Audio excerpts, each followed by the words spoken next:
दिल्ली में 4 नवंबर से ऑड और इवन नाफिज है। दिल्ली में फिजाई आलूदगी को कम करने के लिए दिल्ली की केजरीवाल हुकूमत ने ये अहम कदम उठाया है।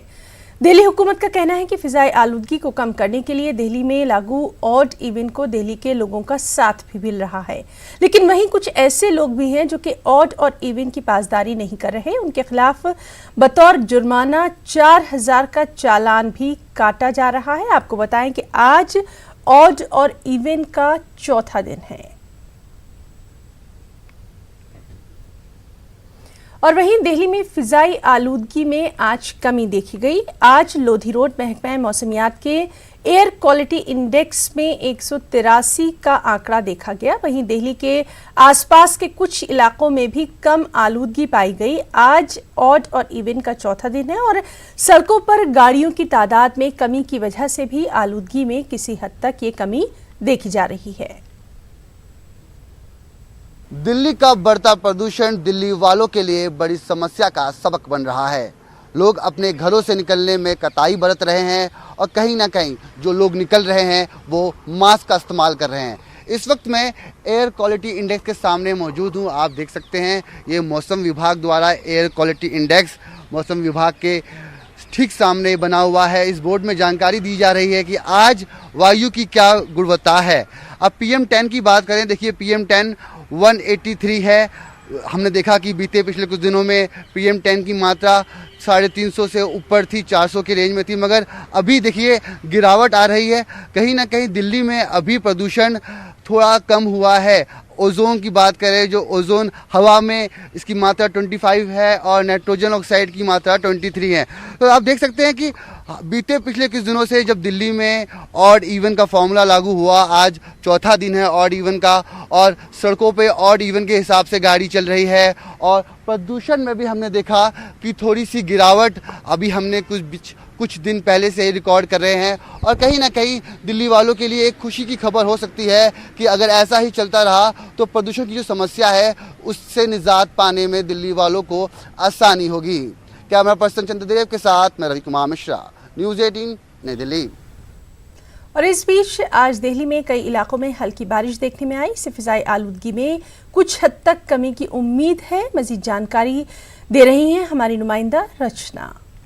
कई इलाकों में हल्की हल्की बारिश शुरू हो चुकी है और माना जा रहा है कि इस बारिश के शुरू होने के बाद दिल्ली के कई इलाकों में प्रदूषण में कमी आएगी, क्योंकि जिस तरीके से बारिश के बाद वायु गुणवत्ता के स्तर में सुधार देखने को मिल सकता है, प्रदूषण कम हो सकता है। हालांकि दिल्ली में अगर हम सुबह की बात करें तो एयर क्वालिटी इंडेक्स बेहद खराब स्थिति में था। अब बारिश होने के बाद गुणवत्ता में सुधार की संभावना है। माना जा रहा है कि इससे अगले 2 घंटों में प्रदूषण के स्तर में सुधार मिल सकता है, यानी कि प्रदूषण का स्तर लेवल है जो वो कम हो सकता है और दिल्ली वालों को बढ़ते वायु प्रदूषण से राहत मिल सकती है। कैमरा पर्सन योगेंद्र के साथ रचना, न्यूज़ 18 दिल्ली। प्याज की बढ़ती कीमतों का बोझ आम आदमी की जेब पर ही पड़ रहा है। प्याज की कीमत में इजाफे से लोगों की हालत खराब है। दिल्ली में कतार में खड़े लोग अब प्याज खरीदने पर मजबूर हो गए हैं। ये लंबी कतार जो आप देख रहे हैं ये प्याज खरीदने वालों की कतार है और आप देख सकते हैं ये कतार इतनी ज्यादा लंबी है और ये कृषि भवन के अंदर है। ये केंद्र सरकार की जो नेफेड है उसकी यहां पर शॉप है और इस नेफेड के आउटलेट के ठीक सामने ये लंबी कतार लगी हुई है और काफी देर से लोग यहां पर खड़े हैं। ये तमाम लोग हैं जिनमें कर्मचारी भी हैं केंद्र सरकार के, कई ऐसे लोग हैं जो आसपास में लोग काम करने वाले लोग हैं, लेकिन काफी देर से इंतजार कर रहे हैं अपनी बारी का। अभी भी ये आउटलेट खुला नहीं है, यानी कि अभी प्याज मिल नहीं रहा है। लेकिन लोगों से हम बात करते हैं कि कितनी देर से इंतजार कर रहे हैं। ये बताइए कितनी देर से आप इंतजार कर रहे हैं? 8:30 बजे से मैं हूँ, 8:30 बजे से यहाँ बैठे और 2 घंटा हो गया। हाँ, कितना हो गया टाइम? हाँ, 2.5 घंटे करीब हो गया। आप बताइए। 8:30 से खड़े हुए हैं। 8:30 अभी मिलना शुरू हो गया कि नहीं प्याज? अभी पर्ची काट रहे हैं। वैसे कितना रुपया किलो मिल रहा है? 22 रुपए। यहाँ पे 22 रुपया और मार्केट में? सर मार्केट में 100 रुपए। 100 रुपया तक। जी आप बताइए। 100 रुपए किलो मार्केट में मिला, यहाँ 22 रुपए मिल रहा है, इसीलिए लाइन में लगे हुए हम। हाँ, तो एक आदमी को कितना मिल रहा है? 2 किलो प्याज। 2 किलो। हाँ जी।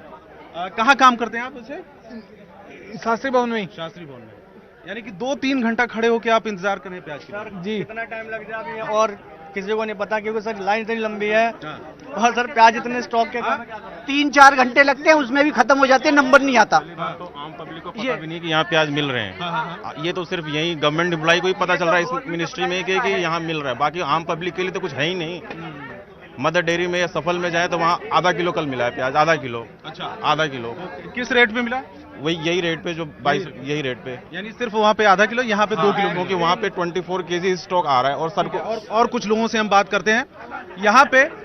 ये बताइए कि कितने देर से आप लोग खड़े हैं यहाँ पर? 1 घंटा हो गया खड़े प्याज 9 बजे।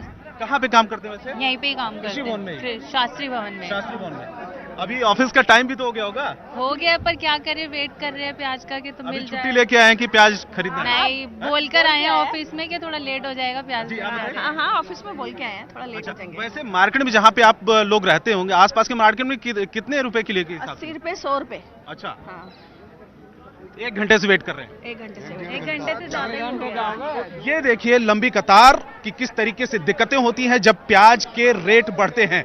ये लंबी कतार वो खत्म होने का नाम नहीं ले रही है। ये तमाम लोग हैं जो कृषि भवन, शास्त्री भवन और आसपास के जो दफ्तर हैं वहां पर काम करते हैं, क्योंकि इनको पता है कि कृषि भवन के अंदर नेफेड का आउटलेट है और यहां पर जो प्याज है वो कम रेट पर मिल रहा है, यानी कि 22 रुपए प्रति किलो के हिसाब से मिल रहा है। लेकिन अगर हम मार्केट की बात करें तो प्याज का रेट 80 रुपए और यहां तक कि कई जगहों पर 100 रुपए प्रति किलो के हिसाब से मिल रहा है। कैमरामैन निजाम खान के साथ रवि सिंह, दिल्ली, न्यूज़ 18 इंडिया। और प्याज की बढ़ती कीमतों पर दिल्ली के वज़ीर आला अरविंद केजरीवाल ने कहा है कि मरकजी हुकूमत को इस सिलसिले में मकतूब रवाना कर दिया गया है।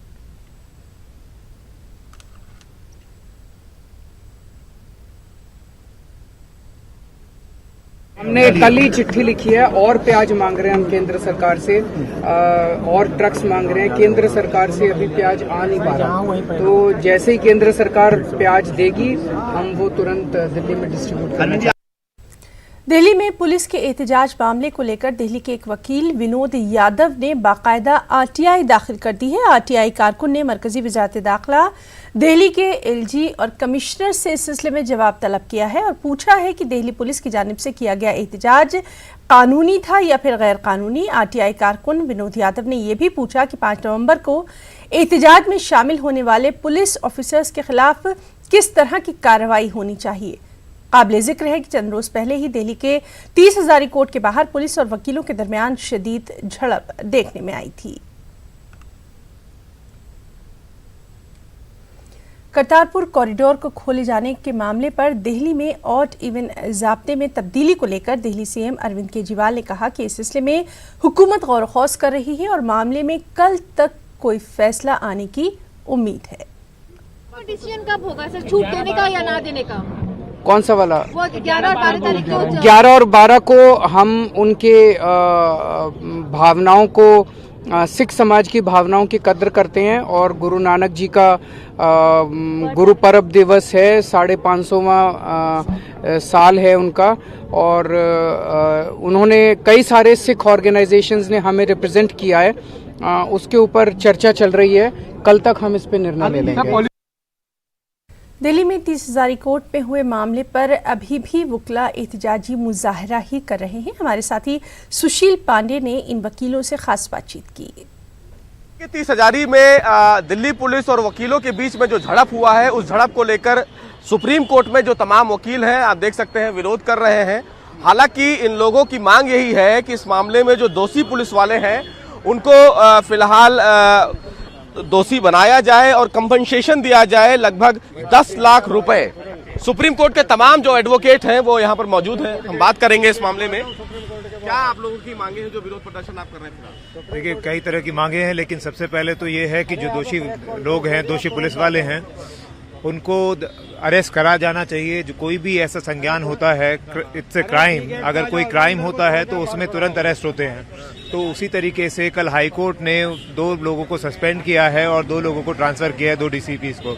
तो हमारी मांग है कि उनको सस्पेंड, केवल सस्पेंशन ही नहीं, उनको बल्कि अरेस्ट भी करा जाए, क्योंकि this is a clear cut case कि जहां पर फायरिंग हुई है और बहुत एक्सेसिव फोर्स को यूज किया गया। 6000 लोग कोर्ट कॉम्प्लेक्स में जिन्होंने चैम्बर्स तोड़े हैं, लॉयर्स को पीटा है और साथ में उनके व्हीकल्स को डैमेज किया है। तो ऐसे सिनेरियो में एक तो पहली हमारी मांग ये है। दूसरी मांग ये है कि लॉयर्स का protection bill, lawyers protection bill, it is essential thing, क्योंकि 1988 में जब पहली बार बेदी ने ये सारी चीजें की थी, लॉयर्स के घेर के मारा था, उसके बाद 99 में लॉयर्स को मारा गया, उन सब चीजों के बावजूद भी कभी भी किसी को सजा नहीं हुई है। तो इस बार ये सजा होनी जरूरी है, क्योंकि बार बार अलग अलग स्टेट्स में भी ये चीजें बार बार होती आई हैं। क्या मांग है? आप लोग प्रदर्शन कर रहे हैं फिलहाल। हमारी सबसे पहली बात तो ये है कि जो 30 हजारी कोर्ट में प्रांगण में, कोर्ट के प्रांगण में जो हुआ, ये जलियांवाला कांड स्वतंत्र भारत का जलियांवाला कांड से कम नहीं था। अधिवक्ताओं के ऊपर खुलेआम गोली और पॉइंट ब्लैंक पिस्टल रखकर गोली मारी गई है, छाती में गोली मारी गई है। अभी तक मैं अपने सभी मीडिया के भाइयों से रिक्वेस्ट कर रहा हूं कि अभी तक वकीलों का सही पक्ष नहीं दिखाया गया। आप सभी से मेरी गुजारिश है कि आप बिल्कुल निरपेक्ष होके और बेधड़क होके आप अपनी रिपोर्टिंग करें और वकीलों का जो पक्ष है वो बताएं कि अभी भी हमारे एक वर्मा जी, एडवोकेट वर्मा जी हैं, विजय वर्मा जी, वो सीरियस कंडीशन में सेंट स्टीफन हॉस्पिटल के अंदर हैं। कल मैं देख के आया हूं।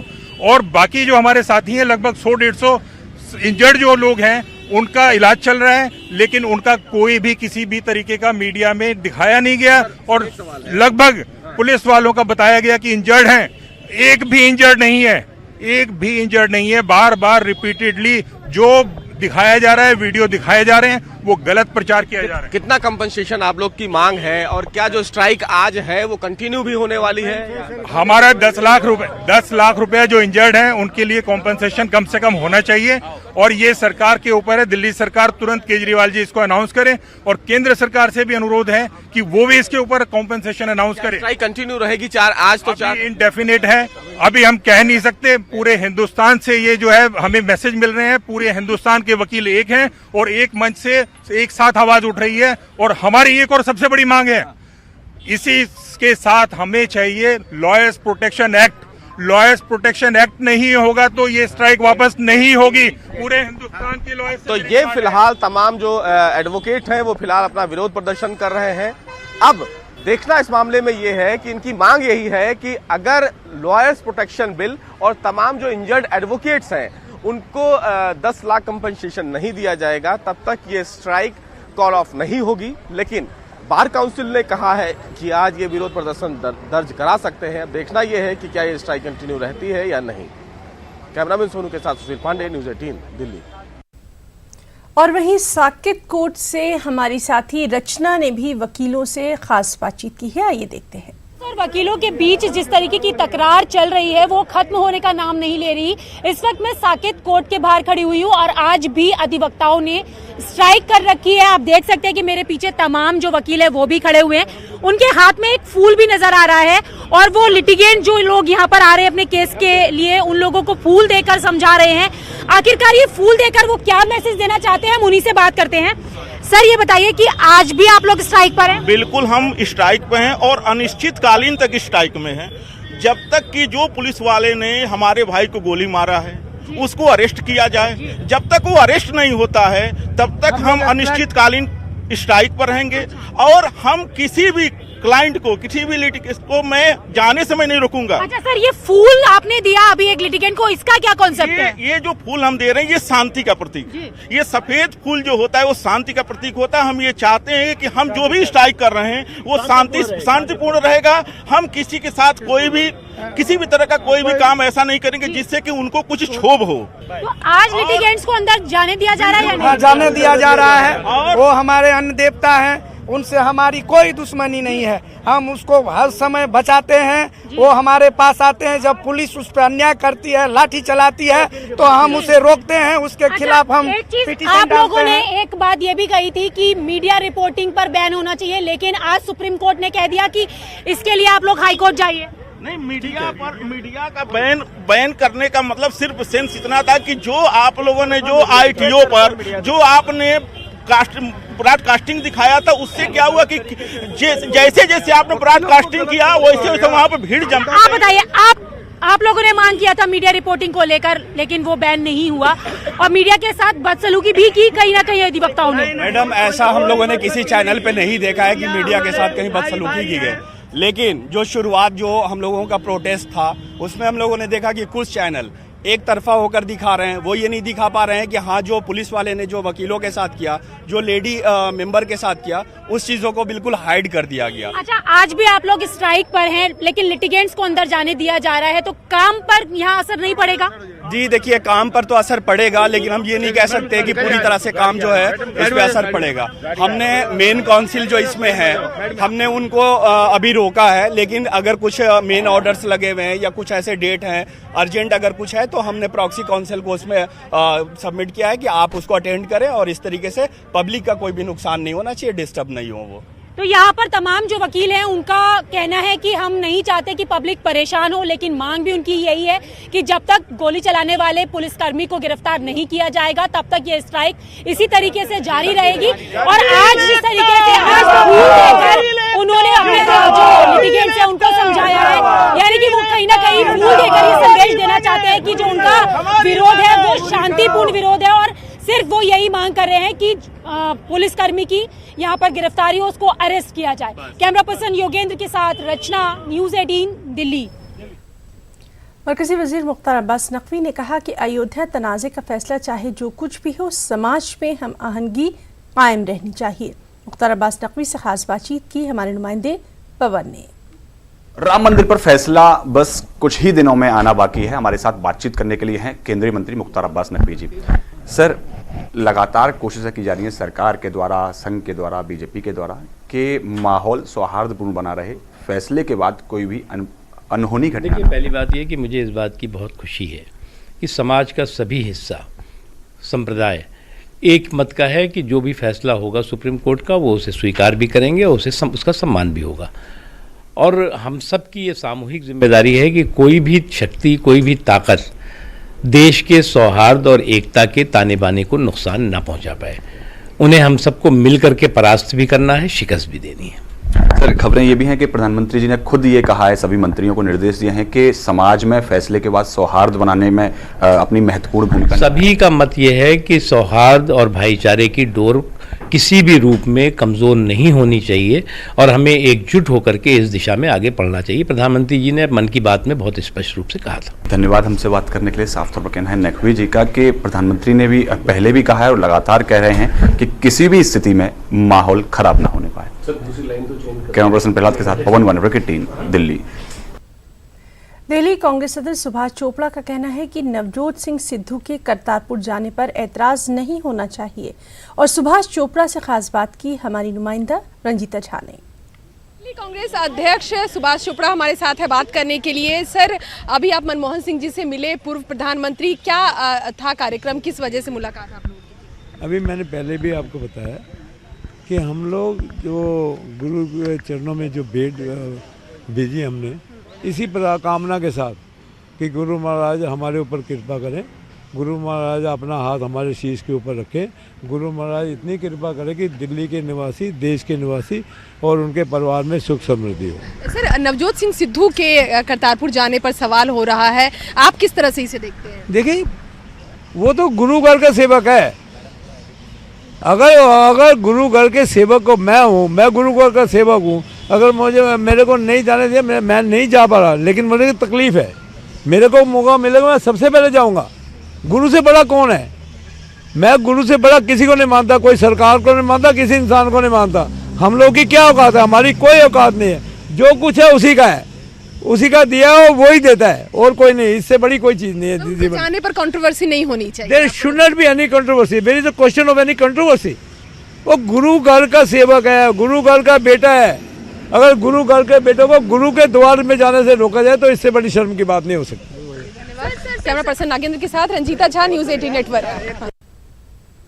हिंदी और उर्दू अदब के फ़रोग़ के लिए काम करने वाली तंजीम जश्न अदब का सालाना अदबी जश्न जामिया हमदर्द में मुनक़िद किया जाएगा। 8 और 10 नवंबर को मुनक़िद होने वाले इस प्रोग्राम का इफ्तिताह जम्मू कश्मीर रियासत के गवर्नर रह चुके NN वोहरा करेंगे। इस प्रोग्राम में तंज़ुम मिज़ाह के शायर अशोक चक्रधर और सुरेंद्र शर्मा अपने कलाम से शुरका को महसूस करेंगे। प्रोग्राम में अदब से जुड़ी अहम शख्सियात को खराज अक़ीदत भी पेश किया जाएगा। उनका मकसद लोगों को उनकी जड़ों से जोड़ना है, उनकी तहजीब से, उनके अदब से। और ये जश्न अदब का 8वां एडिशन है। हर बार की तरह दूसरा फेज़ है, हर बार दो फेजेस में होता है 3 दिन का। तो यही है जश्न अदब, जोड़नों को मोहब्बत का जश्न है, तहजीब का जश्न है, कल्चर का जश्न है, आर्ट का जश्न है, आपकी अपनी वैल्यूज़ का जश्न है।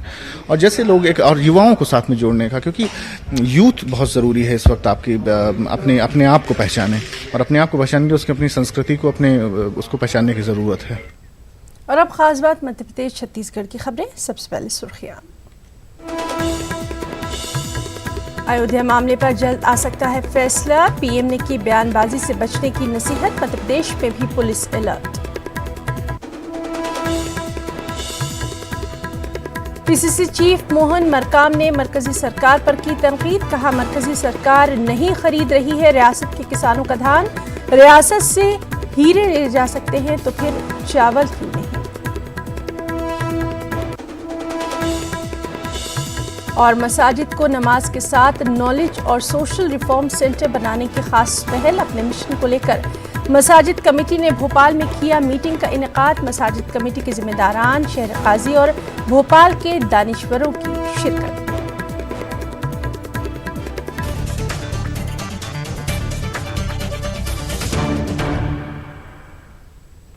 अयोध्या मामले पर इसी महीने कभी भी फैसला आने वाला है। वज़ीर-ए-आज़म नरेंद्र मोदी ने तमाम वजीरों को गैर ज़रूरी बयानबाजी से बाज रहने की नसीहत की है। साथ ही इंतजामिया भी अलर्ट पर है, चौकस है।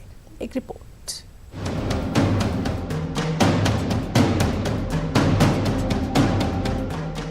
अयोध्या मामले पर सुप्रीम कोर्ट का फैसला जल्द आ सकता है। वज़ीर-ए-आज़म नरेंद्र मोदी ने मरकजी वजीरों से गैर जरूरी बयान देने से बचने के लिए कहा है। वज़ीर-ए-आज़म ने कहा है कि अयोध्या पर फैसला आने की उम्मीद है, ऐसे में मुल्क में भाईचारे का माहौल कायम रखने की जरूरत है। वहीं दूसरी तरफ मुल्क के साथ मध्य प्रदेश में भी अलर्ट है। पुलिस हेडक्वार्टर ने एडवाइजरी जारी कर सख्त अहकामात जिला पुलिस एहलकारों को दिए हैं। 1 लाख पुलिस जवान मुस्तैद है। हेडक्वार्टर में बनाए गए कंट्रोल रूम से मॉनिटरिंग भी की जा रही है। हसास इलाकों में इजाफी फोर्स की भी तैनाती की गई है। चारों तरफ हमारी नजर है, सतत हम लोगों की मॉनिटरिंग भी चला रही है। ऐसा कहीं भी नहीं है, अगर जहां कहीं भी ऐसा कुछ अगर होगा तो ऐसा कानून को हाथ में लेने वाले अगर चाहे हमारे कोई भी व्यक्ति हो, उनके खिलाफ भी कार्रवाई होगी। बाकी मैं आपको बताना चाहता हूं कि हम हमेशा चौकन्ने और अवॉइड रहते हैं। पुलिस हेडक्वार्टर के आईजी आशुतोष प्रताप सिंह ने कहा है कि रियासत में पुलिस अलर्ट पर है। पुलिस हेडक्वार्टर से दिए गए अहकाम पर अमल किए जा रहे हैं। जिला पुलिस को इसमें किसी भी संवेदनशील घटना को हल्के में ना लेने और उस पर इफेक्टिव कार्रवाई करने के निर्देश दिए गए हैं। अगर कोई आदमी किसी भी तरीके से शांति को भंग कर रहा है या कोई ऐसा कार्य कर रहा है जिससे समाज में रोष उत्पन्न हो सकता है, उस पर त्वरित कार्रवाई करने के निर्देश दिए गए हैं, जिससे सुप्रीम कोर्ट के आदेश के पहले हम शांति स्थापित कर सकें और विभिन्न वर्गों में समन्वय स्थापित कर सकें। सुप्रीम कोर्ट के चीफ जस्टिस रंजन गोगोई 17 नवंबर को रिटायर हो रहे हैं। ऐसे में वो इससे पहले ही अयोध्या मामले पर फैसला सुना सकते हैं, जिसको लेकर वज़ीर-ए-आज़म ने अपने वजीरों को गैर जरूरी बयानबाजियों से बचने की नसीहत की है। वहीं इंतजामिया भी मुहतात नजर आ रहा है। भोपाल से न्यूज़ 18 के लिए मनोज राठौर की रिपोर्ट। मसाजिद कमेटी ने भोपाल की मसाजिद को नॉलेज और सोशल रिफॉर्म सेंटर में तब्दील करने की खास तहरीक शुरू की और अपने मकासद को अमली जामा पहनाने के लिए मसाजिद कमेटी ने भोपाल में सभी मकातिब फ़िक्र के लोगों के साथ खास मुलाकात की और शहर की मसाजिद से नमाज के साथ साथ समाजी बेदारी और तालीम के फ़रोग़ के कामों को भी अंजाम देने का फैसला किया गया। आप देखिए रिपोर्ट। मुझे इजाज़त दें। आदाब।